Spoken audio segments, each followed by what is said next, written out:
అంతప్పగూడ village Shankarpally మండలము సీతారాముల మందిరము నేను ఈరోజు మీకు చూపించబోయేది. ఇప్పుడు మనము రాముల వారి గుడిలోకి వెళ్తున్నాము. రాముల వారి గుడికి వెళ్తుంటే అటు పక్కన ఇద్దరు దిక్పాలకులు ఉన్నారు.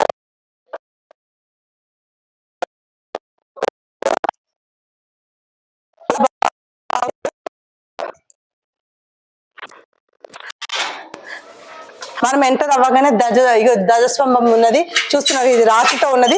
మనకు ఎంటర్ అవ్వగానే మనకు అన్నిటికీ విఘ్నాలు తొలగించే వినాయకుడు మనకు ఎంట్రన్స్ లోనే ఉన్నారు. ఏ పూజకైనా ఏ పనికైనా ఫస్ట్ మనం వినాయకుడితో మనం మొదలు పెడతాం. సో మనకు స్టార్టింగ్ లోనే వినాయక మహారాజు ఉన్నారు. జై బోలో గణేష్ మహారాజ్ కి జై.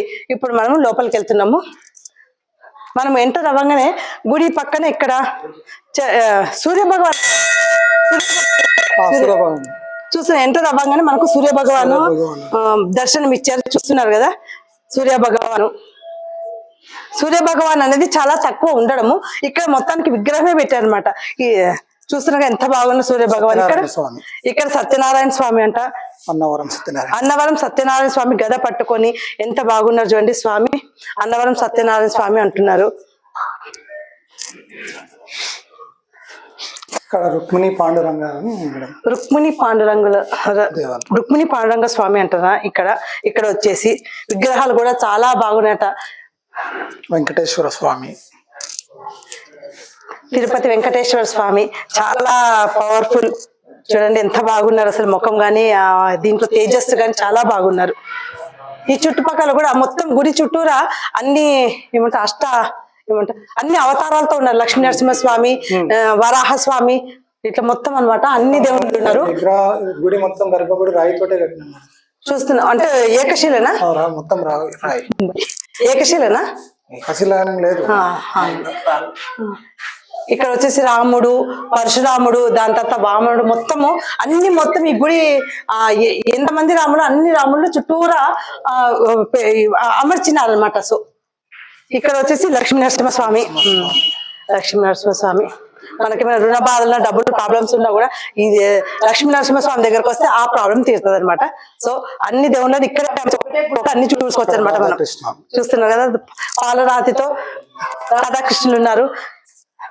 కృష్ణుడు ఫ్లూట్ పట్టుకొని ఎంత బాగున్నారు.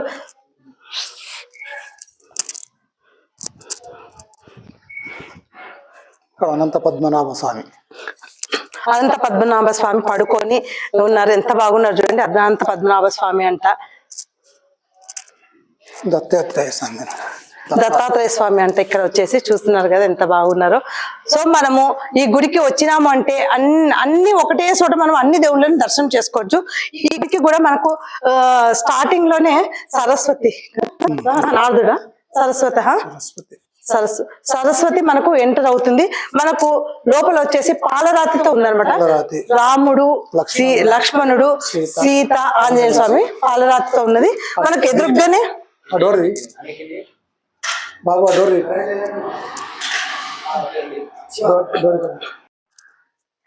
చూస్తున్నారు కదా స్వామి ఎంత బాగున్నారు. పాలరాతితో రాముడు, సీత, లక్ష్మణుడు, ఆంజనేయ స్వామి అనమాట.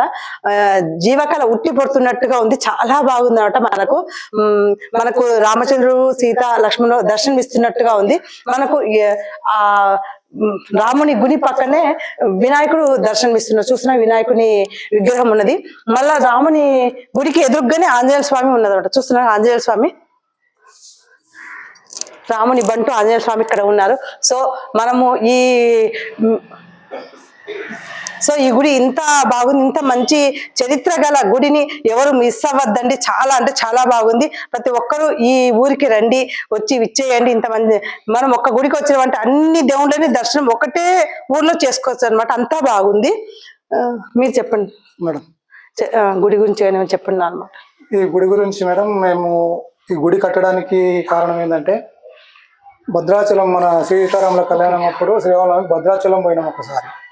మేము మా దోస్తులంతా ఒక 5-7 మంది పోయినాక బాగా రష్ ఉండే భద్రాచలంలో దర్శనానికి కళ్యాణానికి పోయినప్పుడు బాగా ఎండలు, వేసవి కాలం ఎండ ఫుల్ వాడు అక్కడ ఎండ బాగా కొడుతుంది. ఆ పోయి అక్కడ మాకు ఇబ్బందులు పడ్డాం జర.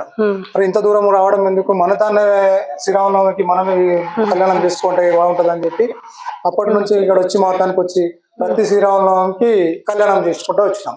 అట్లా ఒక 5-6 సంవత్సరాలు చేసినాం. చేసిన తర్వాత ఏమనుకున్నాం, మేమంతా మా ఊరి ప్రజలు మేమందరం కలిసి మన తానే రామాలయం ఒకటి నిర్మించుకోవాలి అని చెప్పేసి ఈ ఈ స్థలం ఉండే. ఈ స్థలం ఏంటంటే అప్పట్లో పురాతనమైన అప్పుడు దొరలు ఎవరో ఉన్నాయి, దొరల స్థలం ఉండే. ఈ స్థలాన్ని ఏం చేసినామంటే ఈ రామాలయానికి ఇలా రామాలయం కట్టాలి అని అనుకొని అందరం గ్రామ ప్రజలు అందరం అనుకొని ఒక 2-3 మందిలో ఉండి అనుకొని అందరం కలిసికట్టుగా మాట్లాడి 2018లో ముహూర్తం చేసినాం. ముహూర్తం చేసి బేస్మెంట్లు వేసి పిల్లలు వేసి కూడా స్టార్ట్ చేసినాం. కొంచెం 5 సంవత్సరాలు పట్టింది, మేము కంప్లీట్ చేయడానికి 5 సంవత్సరాలు పట్టింది. ఆ తర్వాత కొందరు అందరం కలిసి పైసలు ఇచ్చినాం, డబ్బులు ఇచ్చినాం, చందాలు చేసినాం, నిర్మించుకున్నాం. ఇంత పెద్ద గుడి బాగా నిర్మించుకున్నాం. విగ్రహ దాతలు కూడా ఒక్కొక్క విగ్రహం ఒక్కొక్క దాత ఇచ్చారు. అట్లా అన్ని దాతలు ఇచ్చేసారు. ఈ విగ్రహాలు కూడా మేము అంటే ఇది ప్రతిష్ఠించిన స్వయంభూ అయితే కాదు, స్వయంభూ కాదు, ప్రతిష్ఠించినది. సర్పంచ్ గారు ఈ విగ్రహాలను ఎక్కడి నుంచి తెచ్చినారు మీరు? రాజస్థాన్ నుంచి. రాజస్థాన్. అయితే ఇక్కడ రాతి విగ్రహాలు పెడదాం అనుకున్నాం. అయితే రాతి విగ్రహాలు పెడితే బాగుండదు. ఒక ఆయన శంకర్పల్లి అయినా భారత్ మోహన్ సైడ్ అని ఆయన ఏమన్నాడంటే రాతి విగ్రహాలు కాదు, మరరాతి విగ్రహాలు పెడితే బాగుంటది అంటే రాజస్థాన్ పోయినాం. రాజస్థాన్ పోయి ఒకసారి పోయి మాట్లాడి చూసి మళ్ళీ 2వ సారి పోయి ఆ విగ్రహాలు తీసుకొచ్చి ఇక్కడ ప్రతిష్ఠించడం జరిగింది. ఇప్పుడు లోపల పాలరాతి విగ్రహాలు అంటేనే రాజస్థాన్ అంటే పాలరాతికి ఫేమస్ అనమాట. సో వీళ్ళు ఏమంటే ఊరులో చాలా బాగా ఉండాలా స్వామి అనేసి అట్లా అన్నట్టుగా వీళ్ళు అక్కడ అంత దూరం పోయేసి స్వామిని తీసుకొచ్చినారు. ఇంకొకటి వచ్చేసి వీళ్ళు ఊరి నుంచి భద్రాచలంకి పోయినారంట. అక్కడ పోతే గిన అంతమందికి స్వామి కళ్యాణము అన్నది చూడడానికి అందరికి ఇది అవ్వదన్నమాట, అనుకూలించదు. సో అంత దూరం పోయి మనము డిసప్పాయింట్ అయ్యేది ఎందుకు? మన ఊర్లోనే స్వామివారిని రప్పించుకొని స్వామితో మనము కళ్యాణం అనేది దగ్గర నుండి మనము కళ్ళతో చూస్తే మనకి ఎంత ఉంటుంది. స్వామి ఎక్కడ ఉన్నా కూడా మనలో కూడా ఉంటాడు. సో మనమే ఇక్కడ మన దగ్గరికి స్వామిని పిలుచుకుందాం అన్న దీంతో వీళ్ళ మంచి సంకల్పంతో స్వామిని ఇక్కడ ప్రతిష్ఠించినారు. ప్రతి ఇయర్ కూడా అట్లనే శ్రీరామనవమి చేస్తున్నారు. చాలా బాగా చేసుకుంటారు, చాలా ఘనంగా చేస్తారు. ఈ ఊరు మొత్తం ఒకటే చోట గుమిగూడి స్వామి కళ్యాణం చేసుకుంటారు. సో చాలా మంచి నిర్ణయం తీసుకున్నారు. చాలా థ్యాంక్స్ అండి. ఇది కూడా రోజుల ప్రోగ్రామ్ పెట్టాం మేడం. వక్తలు వచ్చారు, స్వామీజీలు వచ్చారు, రకంచంద్ర పీఠాధిపతులు ఎవరు వచ్చారు, వేద పండితులు ఒక 25-30 మందితోటి 6 రోజుల ప్రోగ్రామ్ చేసినాం. 6 రోజులు మన శ్రీరామనవమి కలుపుకొని శ్రీరామనవమి రోజే కళ్యాణం చేస్తాం. ఇక్కడ ఇంకా 2 రోజుల ముందు, ఆ సంవత్సరం నుంచి ప్రతిసారి 2 రోజుల ముందు శ్రీరామనవమి రోజే కళ్యాణం చేస్తాం. ఇప్పుడు భద్రాచలం నుంచి మీకు ఏమన్నా ఉంటది ఇక్కడ? అంటే అక్కడి నుంచి ఏమన్నా ఏమి ఉండదా? ఓన్లీ అంటే ఇప్పుడు కట్టడానికి భద్రాచలంకి వెళ్ళి ఇసుక తీసుకొచ్చాం. ఇక్కడ వచ్చేసి స్వామి అంటే విగ్రహాల కింద భద్రాచలం ఇసుక మట్టి ఉన్నది, గుణాదికి వాడినాం. కొంచెం ఎంతంటే వర్కలు తీసుకురావాలి, ఎంతో అంత తెచ్చి భద్రాచలంకి వెళ్ళి తెచ్చి స్టార్ట్ చేసినాం, ముహూర్తం స్టార్ట్ చేసినాం. అంటే మనం భద్రాచలంలో ఉన్న అనుభూతి కలగాలి అనేసి అక్కడి నుంచి మట్టి తీసుకొచ్చి ఇక్కడ పునాదిలో వేసి స్వామిని ప్రతిష్ఠించడం అంటే స్వామిని అంటే ఇక్కడ ప్రతిష్ఠించినారు అంతే. అంటే స్వయంభూ అయితే కాదు, కానీ చాలా పవర్ఫుల్ అనమాట. అప్పటి నుంచి అక్కడ మట్టి తెచ్చినారంటేనే చాలా పవర్ఫుల్ అయిపోయినట్టు అనమాట. సో ఇక్కడ రాముల వారు సీతమ్మ వారు, లక్ష్మణులు అందరూ, ఆంజనేయ స్వామి ఊరిని అంతా చాలా బాగా కాపాడుతున్నారు. చాలా బాగా అందరికీ అనుకున్న కోరికలు కానీ మనసులో ఏమనుకున్నా కూడా అన్ని తీరుస్తున్నారు. చాలా పవర్ఫుల్ ఈ దేవుడు కూడా అప్పటి నుంచి. సో మనము ఏదైనా సరే అండి, మనము మనస్ఫూర్తిగా మంచి మనసు పెట్టుకొని మనం ఒక విగ్రహాన్ని మనం ప్రతిష్ఠించినాము అంటే ఆ విగ్రహానికి మనం పూజలు చేస్తా అంటే అది చేస్తూ ఒక పవర్ అనేది వస్తుందంట, ఒక శక్తి అనేది వస్తుంది అనుకోకుండా. సో దాంట్లో కంపల్సరీ విగ్రహంలో శక్తి అనేది ఉంటది. ఆ విగ్రహానికి చాలా పవర్ కూడా ఉంటది. అంత పవర్ వచ్చేసింది అనమాట. సో మన పండుగ చేస్తాం, ప్రతి 3 సంవత్సరాలకు సెలబ్రేట్ చేస్తాం.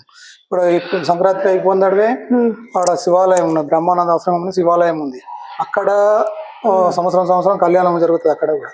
ఇప్పుడు జనవరి 31కి ఆడ ఉంది. ఆ తర్వాత రంగనాయక టెంపుల్ అని ఉంది, ఆడ కళ్యాణం చేస్తాము. ప్రతి సంవత్సరం అన్నదానం చేస్తాం. ఆ తర్వాత మళ్ళీ ఇది శ్రీరామనవమి చేస్తాం. శ్రీరామనవమి చేసినాక ఎల్లమ్మ టెంపుల్ ఉంది ఒకటి, ఆడ ప్రతిసారి చేస్తాం. సర్పంచ్ గారు మీరు అయోధ్యకి మీ ఊరు తరఫున ఏమైనా చేశారా? మీ ఊరు తరఫున అంటే రాముల వారి గుడి కట్టారు కదా, అయోధ్యకు మీ ఊరు నుంచి ఏమైనా చేస్తారా? అంటే చూడడానికి ఏమైనా వెళ్ళారు అందరూ? ఏంటి అందరూ ఊరు తరఫున అంటే మీరు అది అందరం పోలే. మా తరఫున అంటే అప్పుడు రామ జన్మభూమిలో ఇటుకలు పంపించడం మా విలేజ్ పిల్లలు అప్పుడు అన్ని విలేజ్లకి పంపించడం అట్లా పంపించడం. మొన్న కూడా మా అంటే అది లెక్క ప్రకారం ఉంటుందా? ఇన్ని ఇటుకలు అంటే ఎట్లా ఇటుకలు? ఇచ్చారు మేడం, ఊరికి ఇన్ని ఇటుకలు ఇవ్వాలంటే శంకర్పల్లి మండలి పోయి ఇచ్చొచ్చినాం.